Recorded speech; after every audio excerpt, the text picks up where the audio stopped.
I'm so glad to talk with you, Celeste, today. We've known each other for a long time. Well, several years, right? Yeah, Yeah, absolutely. Yeah. And yeah. I'm so excited to be here. Me too. Me too. We're going to learn a lot today. I know that you are the Empress of Trademarks. So let's start with that. Tell us a little bit about, I know we're talking to a lot of different people in this conversation, but tell me a little bit more about how you achieved that title and what does that title mean? So that's actually a really interesting story behind this because people were starting to refer to me as Queen of Trademarks. And me being me, of course, I had to ensure that I wasn't infringing upon anybody's rights. So I did some trademark searches, and actually, somebody in America somewhere has registered something like Trademark Queen or Queen of Trademarks with the caveat that Queen is generic. So I decided, okay, I'm not going to call myself that. I'm going to call myself the Empress of Trademarks. And actually, this is where it gets really interesting. A few years ago, I was talking to one of my Swedish relatives, and she mentioned that a couple of our Swedish relatives were stationed, it was a husband and wife, and they were stationed at the Emperor and Empress's court in Austria. And the Empress took a liking to the woman and invited her to a soiree. And upon the appointed time and date, she was making her way towards the soiree, and she came upon the Empress somewhere in a corridor saying, "Look, I have this beautiful gown and I have no jewelry." The Empress took off her own jewelry and gave it to her. So that Wow. ties it in so beautifully, I feel. What an amazing story. I love that. I love Yeah, that. yeah. And I'm so excited you're here today because we're gonna get to know you, of course, a lot more because you've been in my world for a little while and we bump into each other at different events. But really what you provide and what you can do for women out there is so invaluable. I work with so many women entrepreneurs and women are amazing. We're creators. We're Yes, we're generators. yes. We have abilities, we have passion, we have so many skills. And what you do is help not only protect what women and others out there build, but also what I want to really talk about is how what you do empowers other people, like how they can use the tools that you offer to empower other people. And I'm talking about the tools, meaning international or intellectual property, IP. And so you are the Empress of Trademarks. So let's start with that. I know we're going to talk about some tips and some tricks today, but you're more than an Empress of Trademarks. You're actually a trademark specialist and you're a trademark strategist. So talk a little bit Yes. about how those two roles fit in the world of IP and trademarks and building So a lot ideas of and times, stuff. Yeah. yes, sorry. So a lot of times you will hear people say, "Oh, you can just go and do that yourself." And I want to dissuade people from doing that because you can get it so wrong. I never correct stuff that's gone wrong. I have to be able to steer the process from A to Z. And we always start with a strategy session. It's a 90-minute session where I assess the brand so that I maintain my 100% unbroken, well, my unbroken track record of 100% registered trademarks, because that's really vital to me. If I have to correct something that's gone wrong, that breaks that track record, and I'm not interested in that. So what's really important to understand is that a lot of people think, like, for instance, people in collaborative or strategic alliance spaces, they think that intellectual property is restrictive and disempowering. And in fact, it's the exact opposite. Because Brilliance Needs Boundaries, that is actually the title of a tiny little masterclass that I've created. It's six little videos teaching people why brilliance needs boundaries in strategic alliances and collaborations. And it's so important. And the first time I did that, it was as a roundtable within a collaborative incubator that I'm part of, and the women there, they were like, "Oh no, we don't like intellectual property, da, da, da." And then when I had finished, they were like, "Oh my goodness, this is so empowering. This is so informative. wow, we have a completely different view of it now. We loved this session so much, you know, and that's what I want people to feel, that it's actually going to protect them. So one of the ladies who was in that roundtable conversation, she had actually started a collaboration with someone, and eventually she was unceremoniously kicked the flaming out of that thing. There was nothing she could do. There were no contracts, there were no boundaries defined, nothing, absolutely nothing was defined. How do you think that she felt? Hmm. Of course. Horrible. Yeah, yeah. And she was devastated. And so while I was talking, she just sat there nodding along because everything that I said, she agreed with. Mm. And the others, when they saw that perspective of, because a lot of, so what I'm not, it's not, I'm not a lawyer, I'm not a solicitor. I have my master's degree in law from Copenhagen University. I don't work solely with people in the European Union or the European Economic Area. I can work with anybody. Mm-hmm. That's one of the reasons why it's so brilliant that I'm not a solicitor, because they can't. Hmm. So, and the brilliant thing about intellectual property is it's more or less the same on the entire planet. And what's also flaming interesting is that with the neurodivergent brain that I've got, I understand it on such a vast and deep level that I can support people. Hmm. And so that's why it's so important to know and understand this is not to scare people. I don't want fear mongering because there's enough of that going on in the world. I am more into a rising tide lifts all boats. And yes, there will where people will need to self-select out because my services are not for everybody. They're not cheap, they're not expensive, they're smack bang in the middle. And that's okay. I'm perfectly fine with that. And so that means that people can, come into my world for as little or as much as they want. There are no hard feelings. They can come and learn what they need to learn from me because I'm all about the education as well. Hmm. I absolutely love that. And it's so true. Today, I think strategy is so much more effective. And women are brilliant creators. We have ideas. We expand the world. So why do you think women tend to not want to protect that? Or at least once you educate them, I understand that women do want to protect their ideas and their programs and other things. But why do you think instinctually they avoid that at the beginning? Why do they kind of have a struggle with that? So let me be completely blunt for a minute, and I don't mean to offend anybody with any of this. I am Scandi and we tend to be blunt. So, fact of the matter is, often it's to do with mindset. Mhm. We don't think that we deserve it. We don't think that we are good enough. We don't think that we can go out and shine like that flamingly beautiful beacon we all are. And I get goosebumps right now talking about this. I'm covered in goosebumps this minute. So it's about understanding that yes, we are actually, and this is going to be sounding really strange for some people and really enlightening to others, we are all brilliant specks of divine brilliance. And by letting our light shine, we allow others to believe and understand and acknowledge that they can do the same. And when we do that, that light eclipses all the negativity. And that's what we're aiming for. We are aiming to eclipse the negativity. Mhm. I absolutely love that because you're right. I think it is a mindset issue. Some of it's education. I'll be honest, when I started my business, I didn't understand intellectual property. And I really thought IP was really for that person that invented the internet. That person that came up with the brilliant $1 billion idea, the pillow that everybody wanted, Yes, or and where do you think that the started? Where do you think when, that started? No, that where. thing that billion-dollar concept. That where do you think Apple started? Apple started in a garage, didn't Oh, they? absolutely. Yeah, they So started that's small. the thing.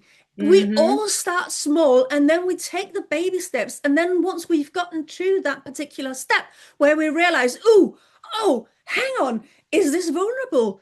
Uh-oh, I don't know if what I've created is vulnerable or safe. Oops, Hmm. I had better go and check. And that's why the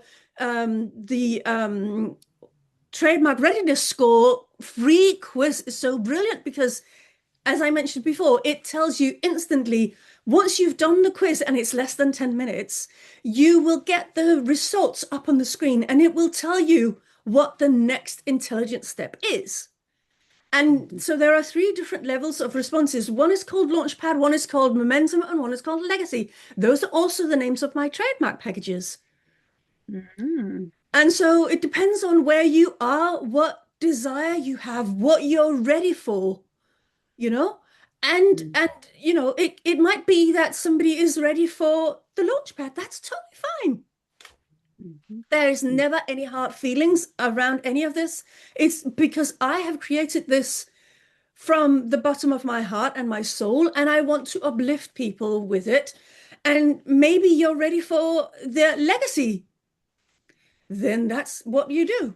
You know, it's all about where you are, not just in your mindset, it's also in where the creations sit. Are they in that early stage where we're not really gaining traction yet? However, it's interesting to know what to look out for.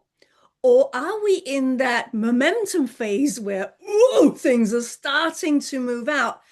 Or are we in the legacy phase where we're wanting to expand and we're wanting to do that safely? Mhm. I absolutely love that because that speaks volumes that you do talk strategy because IP is not something you protect at only one level of your business. Like you said, you start small, you grow, and as your business expands, as you get into new areas, as you get into strategic partnerships, collaborations, lots of different things require different types of protections. So let's go back to the basics and because I had to learn from the beginning too, the difference between even a copyright and a trademark. A lot of times people confuse those two terms. And a lot of times I have to hesitate and go, wait a minute, is that copyright or is that trademark? And then I go back to, I did get a degree in finance. So luckily I learned a little bit about IP back then.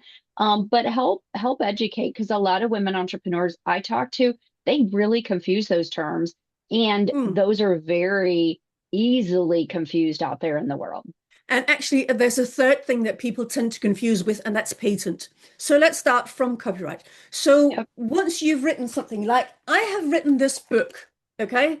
I'm not going to show the full title. I'm just showing you. I've written this book. And once you've written something that is original and it has your thumbprint on it, that is your copyright. It is automatic. I know that in America, they like for the sake of court cases that you protect your copyright. In the Scandinavian countries and the European Union, the protection is automatic. It is in America, it is all automatic. However, in Scandinavia in particular, there is a licensing system that is put into place that automatically protects you, which is really Oh, flaming brilliant, by the way. that's amazing. Yeah. And also something I really want to put in right now because it's the 31st of March is that today Denmark is amending their copyright legislation, paragraph 73A, paragraph 73A. So what that does is it protects the whole human being, not just your face and your voice, the entire human being. So this is a really momentous time to be doing this interview on, actually. This is really important. Also, um, once Denmark Did has we done, plan that? We didn't no, even plan that, did we? no. Well, I did because I knew about it. So the important thing also is that once Denmark has done that, Sweden and Norway are going to follow suit, and then comes the EU, and then comes the rest of the world catching up. Because that's always how it happens. Denmark is really, really innovative and upfront and really, really intentional about their protection. So I'm so pleased that my legal education is from Denmark. Anyway, so coming back to copyright, or the so how you protect it in America, they will tell you to register your thing with either Writers Guild East or West, which I think is a good idea because in America they want that. You can also register it with licensed intellectual property offices. So you have to make sure, don't just go with a solicitor or a lawyer or me even. Go with the the correct entity for you, so that you know that you're protected. And this is just in America. Um, And then, so the difference between copyright and trademark is that, oh, and patent. Copyright is yours for your lifetime and then 70 years after your death. Okay? Big, big, big important issue here. There's one country in the world that has 100 years after your death. Look that up because I can't remember. It's in the book and it's also in the new version of the book called Build It, Protect It, Interesting. Leverage It. Hmm. So with a patent, yeah, with a patent, let's go to the patent right now because that's also a limited amount of time.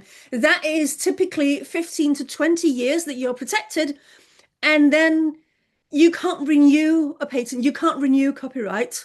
And then once that period of time is elapsed, there's nothing you can do. Where the trademark is concerned, it's completely different because a trademark can exist virtually indefinitely. So Mm. what that means is you might not be around anymore, Colleen. However, if somebody is around that sees the value in your trademark, they will want to keep renewing it. And in most places, that renewal cycle is 10 years. However, in Canada, it's 15. And in America, you have to provide proof of usage after 5 years. Interesting. So that turns the trademark basically as far as an asset in your business, the trademark is a much more valuable asset for your Yes, business if your business has longevity. If you're thinking about yes. sustainability, if you're thinking about even a family business that's generational and And continues. longevity is the key Hmm. operator or the key word here because that's my core value. That is business longevity. So what is also important to know is that with the copyright, you have the C inside the circle. Hmm. With a patent, there isn't a symbol. However, with the trademark, there are two confusing Hmm. symbols. And Absolutely. Yeah, I see the TM, the little tiny TM next to the name. The other one is the R with the circle. So talk about those because that's another area I would bet a lot of people get confused yes, and and get this backwards or don't understand the significance of the one versus the other. They're very, very different. they're They mean very completely different different. things. Yeah. Yes, because actually TM is just short for trademark. It doesn't give you any kind of protection whatsoever. Mm. None. They may say to you from the trademark office that, oh, you can put that on to signal that you consider it to be yours. However, it doesn't give you any kind of protection, really. Actually, it doesn't. So what I Yeah. suggest you do is wait until the process has been gone through and you actually have the registered trademark. Then you can stick the R in circle on next to it. And so what I can show you here, I have my business card and it has a stylized R in the circle and it's the Yep. same R as there. And that is what it would look like. So what I have done, for instance, in my book is that on every single flaming page, I have the trademark Interesting. because that means that the book is not just protected by copyright, it's also protected by my trademark. Hmm. Hmm. That is brilliant, Celeste. Yeah, Oh my goodness. I yeah. never thought about that. The TM, I always thought the TM just signified you'd applied. Almost like whoever applies first might get it. But I know, a savvy attorney it's not, the trademark office doesn't, I don't think, issue them in order. They issue them as far as other perspective, other areas that they're looking at. So what does help, like when somebody works with you versus works with an attorney versus works with somebody else, how do you step into that equation? Are you part of the team? Where is your role as far as this whole process? So I'm the person who not only assesses the trademark, I also do the filing. Mm. Um, and in the assessment, I ensure that what we have is something that can become registered as a trademark because otherwise I'm not going to take your money. I mean, I may have taken your money from the trademark strategy session. However, we're not going to move on until I know for a fact that we can get this. So once Hmm. I've done the trademark strategy session, I do the trademark searches as well so that you're not sort of faffing around in the dark trying to figure out what to do next. No, no, no. I'm there all the way from A to Z, ensuring that what gets registered. And so by me paying so much attention to it, and by me not putting the application in before it's ready, we avoid that whole thing of having to fight others off. We may have to fight them off afterwards. And the really important thing is you can't leave your trademark alone once it's registered. You have to bloody monitor it. And people don't Mm, think that. And that's why the my legacy trademark package is for 12 months. And in that 12-month period, I'm paying attention on your behalf. I'm looking at what comes up because we only have a 2-month period to fight people off. So that means once they have put, say, like we have reached month 8, and I suddenly discover that there is something that is confusingly similar. I then fight that off to the best of my ability. And of course, because I don't litigate and I don't go to court, I may need to pull on the contacts that I know that can do that. hmm And I have lots of those all over the world, actually. So it's not really an issue that I'm not a solicitor. In fact, it's to your advantage that I'm not, because I can work with anybody anywhere, which solicitors can't because they are bound by their own special jurisdiction, and I'm not. Absolutely. The fact that you have no borders, to me, that means more strategy too, because you've got exposure to people that are using IP in their business in so many different ways, Yeah. not just in one country in one way, according to one set of laws. You've got the Yes. experience of all these different people saying, this is how I'm using my IP, this is how I'm protecting it. Even your suggestion of putting your trademark branding into your literary work is Hmm. like double protection. That's strategy in itself. Can you Yeah. tell us another strategy that maybe for earlier stage entrepreneurs? So people that aren't quite, I know you talked about your readiness score, and we're going to put that in a link in with this video as well. So that's a free quiz that can help individuals, entrepreneurs, business owners, small, medium, or large, really determine where they're at in that process. And you talked about three different levels. So, talk about at that beginning level, what would people need to be thinking about or being aware of, even thoughts when it comes to building their business? What are some key thoughts that you want them to think about when they're really that early stage? The most important thing I will want them to realize is that intellectual property protection is not a business expense, it's an investment. And I want Mm, them to think of it that way so that they put funding aside, unless they're actually going to apply for grants or VC funding, angel investor funding later on. Just make sure that you understand that it's not an expense, it is an investment, and then put money aside for it in a specific pot in your bank, in your business bank account, so that you see that growing alongside the visibility of your business. And so that when you get to that stage where you feel, oops, we're vulnerable now, you have your pot of money ready so that mm, you can then dip into that and say, okay, this is what I have at the moment. Okay, this might not actually be enough. Okay, do I need to go for what's it called? Sponsorships? Do I need to go for grants? Do I need to go for VCs or angel investors?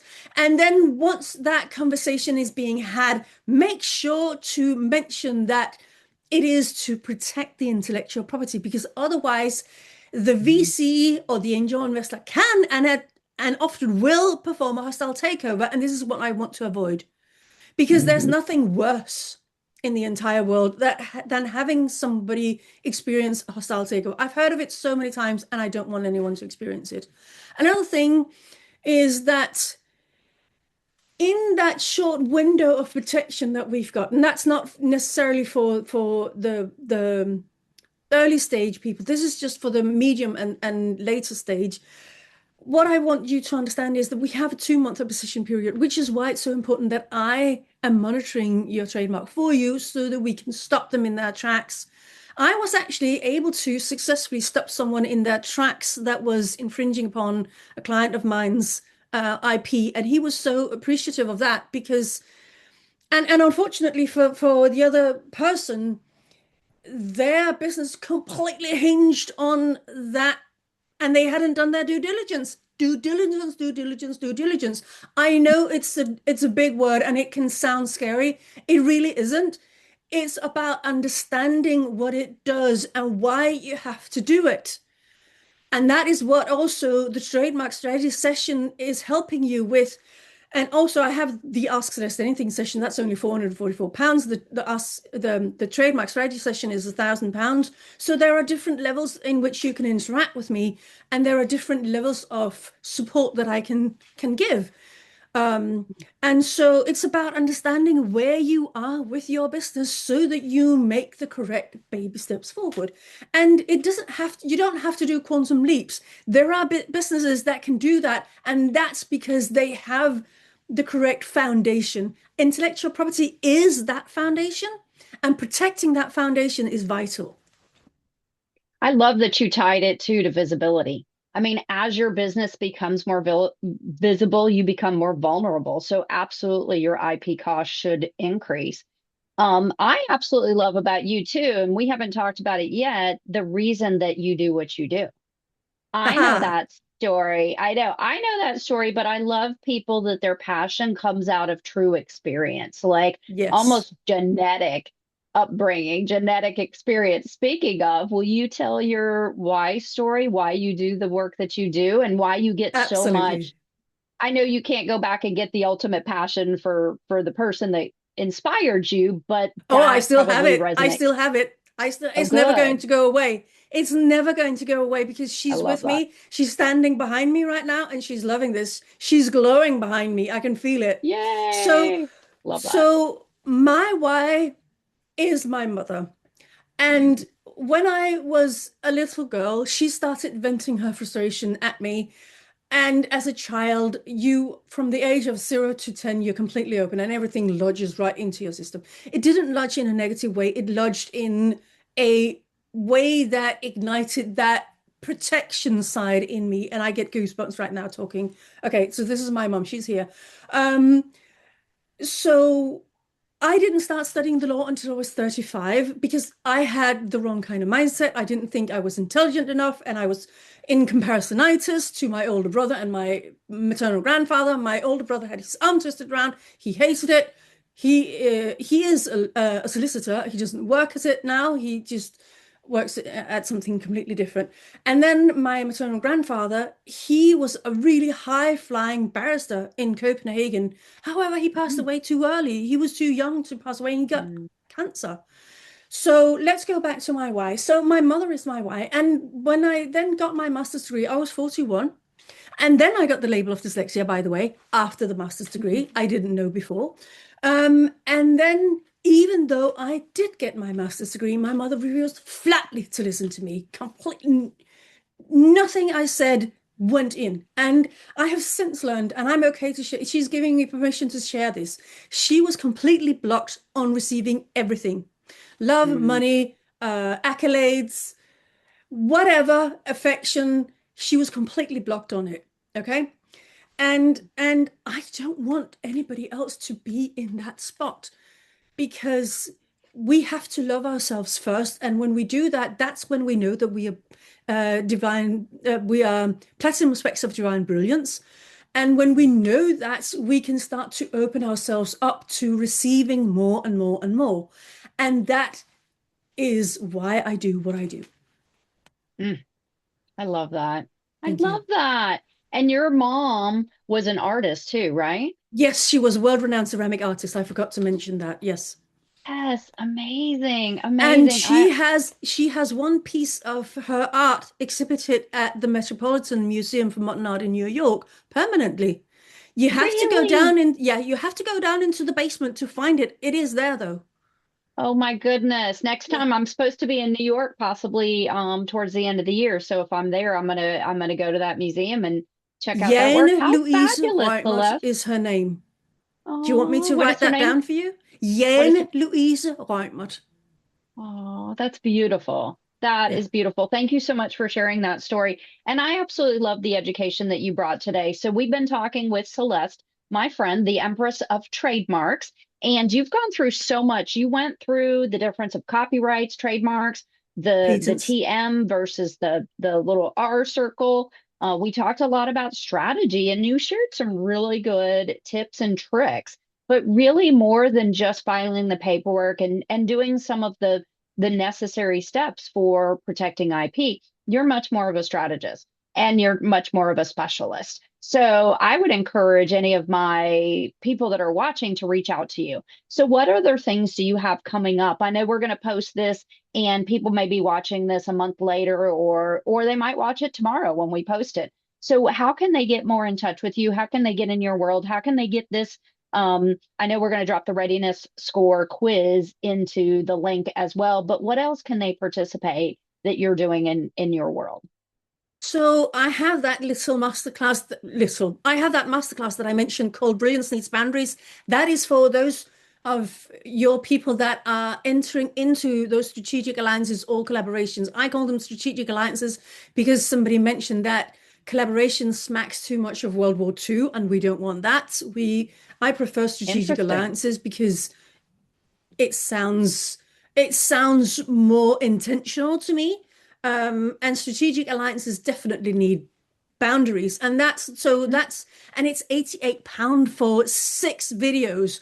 And they are not very long. They're like 2 to maximum 5 minutes long, those videos, because I didn't want to blow people's minds. And that's also the thing about me. When I do these things, I don't want people to go away completely overloaded and confused and overwhelmed and think, oh, I don't know what to do. I want them to feel empowered and risen up with this tide that is lifting all the boats. So, Mm. so I'm easy to find on LinkedIn. Just search for the Empress of Trademarks and I will come up. And then there is grandipr.net/home. That is the website, and I put it into the chat if you want to Oh, perfect. put that into the description notes as well. And then once they go onto that first page, the home page, they will see the different ways in which they can interact. And on LinkedIn, I respond to messages pretty fast, usually within 24 hours. So that's Wonderful. potentially the easiest way to get hold of me. I'm not on Facebook. I mean, you can find some old profiles. I've tried to get Facebook and Instagram to delete them. They haven't done it. So you can find me. I can't interact with you. So there's no point in wanting to connect with me there because I can't respond. I can't There like you go. posts. I can't share posts. I can't do anything. So it's LinkedIn. It's LinkedIn. It's LinkedIn. And There you YouTube. go. YouTube. And search for LinkedIn, the Empress LinkedIn. of Trademarks as well. Yeah. Yeah. Perfect. So yeah, get in touch with Celeste. Great information, great strategy that you shared today. I'm so excited. I wrote down some tips for myself as well. So thank you so much for doing this. Thank you for what you do, not only in the UK where you live, but also nationally, internationally. You pretty much operate without borders. So anybody that's watching, where no matter where you're at, there's value that Celeste can share to you and your world. So reach out to And the her. Thank new, you. Hmm. can I just add, the new Yeah. book actually has 9 major jurisdictions because I want people to know and understand this is not just me being Scandi or European or British. I'm not British, by the way, but I live in the UK right now. I want people to understand and find value in it, and that's why there are 9 major jurisdictions in it, and it will be published this year. Yay. So excited to see that book come out. I know I'm really excited. But thank you, Celeste, for spending some time with me today. I'm so glad that you provided all this education and information. And thank you so much for what you do. Thank you for protecting all the brilliance that's out there in the world. Like you said, we create so much as creators and as generators, and we should capitalize on that, protect it, and then monetize it, use it to empower your business going for further. So thank you so much, Celeste, for this information. Great, Thank you great job. so much for having me. It's been an absolute pleasure. And you are so right about monetizing it. And I think that's also a Mhm. hesitation that women have. the monetization of things. And they shouldn't hesitate. We shouldn't hesitate. It's valid, it's legal. Money is a sacred source. Mhm. I want to end on that note. I love that. Let's not end there though. Let's say that's going to be part two. Let's come Yes, back maybe a month or a couple months from now and let's talk about monetization because you're absolutely yes. right. You know me, I'm all about closing the power gap. The power gap is the $5 trillion that women just in the United States are leaving on the table. And imagine if we pulled in some of that wealth, we could change, literally, we could change the world, Celeste. So let's do We it. are Let's come changing back. it. We We are are changing changing it. it. Yeah, you and I will come back in a month or a couple months and we'll tackle that subject. I'm so excited. Thank you Absolutely. so much for Yes. that. Thank you. Yay. All right.